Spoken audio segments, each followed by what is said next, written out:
Hi అండి, welcome back to my channel Soni Subbu vlogs. ముందుగా అందరికీ భోగి శుభాకాంక్షలు అండి. కొంచెం లేట్ అయిపోయిందనమాట, కొంచెం కాదు ఎక్కువే లేట్ అయింది, ఎందుకంటే ఫుల్ బిజీ ఈరోజు.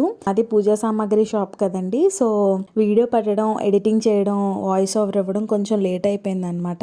భోగి రోజు పొద్దున్నే 3:30-4 గంటలకు లేచి ఇంట్లో ఉన్న చిన్న పిల్లలకైతే ఫస్ట్ స్నానం చేయిస్తారండి. నలుగు పెట్టి శుభ్రంగా ఆయిల్ పెట్టి నలుగు పెట్టి చిన్న పిల్లలకి స్నానం చేయిస్తారనమాట. అది ఎందుకో మీకు తెలుసుంటే కమెంట్ బాక్స్ లో కమెంట్ చేయండి. అసలు అలా ఎందుకు చేస్తారో నేను రేపటి వీడియోలో అయితే చెప్తానండి. మా పిల్లలు అయితే ఇంట్లో లేరండి, మా పిల్లలు వాళ్ళ అమ్మమ్మ ఇంటికి వెళ్ళారు.